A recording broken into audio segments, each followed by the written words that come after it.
முக்கிய திருப்பு முனை.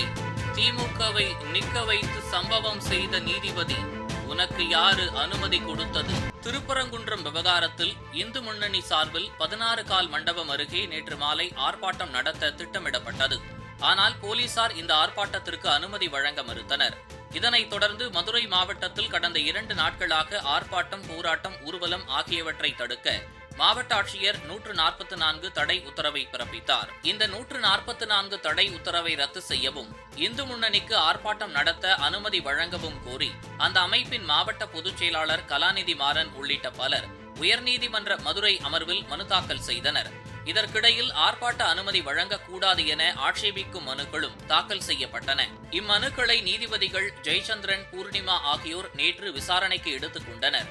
அப்போது நீதிபதிகள் திருப்பரங்குன்றம் மலையில் உள்ள ஆக்கிரமிப்புகளை அகற்றவும், ஆக்கிரமிப்பாளர்கள் மீது சட்ட ரீதியான நடவடிக்கைகள் எடுக்கவும் கோரி ஆர்ப்பாட்ட அனுமதி கோரப்பட்டுள்ளது என்பதை உறுதி செய்தனர். மேலும் கால்நடைகளை பலியிடும் தொடர்பாக எந்த நடவடிக்கைகள் எடுக்கப்பட்டுள்ளன என்பதனையும், தமிழக அரசு தரப்பில் திருப்பரங்குன்றம் விவகாரத்திற்காக இதுவரை 13 வழக்குகள் பதிவு செய்யப்பட்டுள்ளதாக தெரிவிக்கப்பட்டது. குறிப்பாக ஆடுகள் மற்றும் கோழிகளை பலியிட்டு பகிர முயன்றதாக 200 பேர் மீது வழக்குகள் பதிவு செய்யப்பட்டன. இதற்கு பதிலளித்த நீதிபதிகள், இதுபோன்ற சம்பவங்கள் நடைபெறும் முன்பே தடுப்பு நடவடிக்கைகள் எடுக்கப்பட வேண்டும் என்றும், அமைதியான முறையில் போராட்டம் நடத்துவதை தடுக்க முடியாது என்றும் தெரிவித்தனர். இதனுடன் போராட்டத்திற்கு அனுமதி வழங்கலாம், ஆனால் அந்த இடத்தையும் நேரத்தையும் அரசு தீர்மானிக்க வேண்டும் என்ற உத்தரவையும் வழங்கினார். அரசு தரப்பில் திருப்பரங்குன்றம் கோவிலில் திருவிழா நடைபெற்று வரும் நிலையில் ஆயிரக்கணக்கான பக்தர்கள் வருகை தருகிறார்கள் என்பதை குறிப்பிடப்பட்டது. இதனால் இந்த நேரத்தில் ஆர்ப்பாட்டம் நடத்த அனுமதி வழங்கினால் பக்தர்களுக்கு பாதிப்பு ஏற்படும் என்பதால் பிப்ரவரி 19 அல்லது 20ஆம் தேதிக்கு பிறகு ஆர்ப்பாட்டம் நடத்தலாம் என அரசு தரப்பில் வலியுறுத்தப்பட்டது. ஆனால் மனுதாரர்கள் தரப்பில் இது வெறும் கவன ஈர்ப்பு ஆர்ப்பாட்டமே என்றும், இதில் பங்கேற்க தமிழகம் முழுவதிலும் இருந்து ஏராளமானவர்கள் மதுரைக்கு வந்துள்ளதாகவும் தெரிவிக்கப்பட்டது. எனவே ஆர்ப்பாட்டத்துக்கு உடனடியாக அனுமதி வழங்க வேண்டும் என கோரப்பட்டது. இதற்கு பதிலளித்த நீதிபதிகள், ஆர்ப்பாட்டத்தில் எத்தனை பேர் கலந்து கொள்வார்கள் என்பதை மனுதாரர்களிடம் கேட்டனர். மனுதாரர்கள் அதிகபட்சமாக 1500 பேர் வரை கலந்து கொள்வார்கள் என தெரிவித்தனர். அரசு தரப்பில் தமுக்கம் மைதானத்தில் ஆர்ப்பாட்டம் நடத்தலாம் என முன்மொழியப்பட்டது. ஆனால் மனுதாரர்கள் பழங்கானத்தத்தில் ஆர்ப்பாட்டம் நடத்த அனுமதி வழங்க வேண்டும் என கூறினர். இதற்கிடையில் மதுரை மாவட்டத்தில் 144 தடை உத்தரவு இரவு 12 மணி வரை அமலில் இருப்பதாக அரசு தரப்பில் தெரிவிக்கப்பட்டது. இதற்கு பதிலளித்த நீதிபதிகள், திருப்பரங்குன்றம் சம்பவத்திற்காக மட்டும் 144 தடை உத்தரவு பிறப்பித்திருப்பது சரியானது அல்ல என்று கருத்து தெரிவித்தனர்.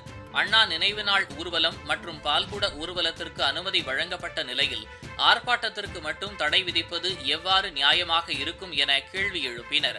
இதற்கு அரசு தரப்பில், மறைந்த முதல்வர் அண்ணாவின் நினைவு நாளை ஒட்டி ஊர்வலம் நடத்தப்பட்டது என்பதும், மத ரீதியான பிரச்சனைகளை தடுக்கவே இந்த தடையாணை விதிக்கப்பட்டது என்பதும் விளக்கப்பட்டது. ஆர்ப்பாட்டத்திற்கு அனுமதி வழங்கக்கூடாது என மனு தாக்கல் செய்தவர்கள், திருப்பரங்குன்ற மலையில் தர்கா இருந்தது காலம் காலமாக பதிவு செய்யப்பட்டுள்ளதாகவும், அங்கு அடிக்கடி அசைவ உணவு சாப்பிட்டதற்கான ஆதாரங்கள் உள்ளதாகவும் தெரிவித்தனர். இந்த நிலையில் மாநகர் மாவட்ட காவல் ஆணையர் தரப்பில் பழங்கானத்தத்தில் மாலை 5 மணி முதல் 6 மணி வரை ஆர்ப்பாட்டம் நடத்த அனுமதி வழங்கலாம் என நீதிமன்றத்திற்கு தெரிவிக்கப்பட்டது. இதனை பரிசீலித்த நீதிபதிகள், போராட்டம் நடத்துவது அடிப்படை உரிமை என்றும், அது அரசியல் அமைப்பிற்கு உட்பட்டதாகவும், பொது அமைதிக்கு பாதிப்பில்லாத வகையில் இருக்க வேண்டும் என்றும் தெரிவித்தனர். மேலும் ஆர்ப்பாட்ட அனுமதி கோரி தாக்கல் செய்யப்பட்ட மனு கடைசி நேரத்தில் நிராகரிக்கப்பட்டிருப்பது சரியல்ல என்றும் குறிப்பிட்டனர். இந்து முன்னணி ஆர்ப்பாட்டத்திற்கு அனுமதி வழங்காமல் 144 உத்தரவை பிறப்பித்துவிட்டு அண்ணா நினைவு நாள் ஊர்வலம் மட்டும் நடத்தலாமா என்று பாஜக மாநில தலைவர் அண்ணாமலை கண்டித்ததை நீதிமன்றமும் கண்டித்திருப்பது குறிப்பிடத்தக்கது. இதுபோன்று முக்கிய நிகழ்வுகள், அரசியல் தகவல்களை ஆழமாகவும் மாறுபட்ட கோணத்திலும் அறிந்து கொள்ள மறக்காமல் உங்கள் IND தமிழ் 24/7 பக்கத்தை பின்பற்றிக் கொள்ளவும். உங்கள் ஒவ்வொரு ஆதரவும் இதுபோன்று பல நிகழ்வுகளின் பின்னணியை அறிய உதவும்.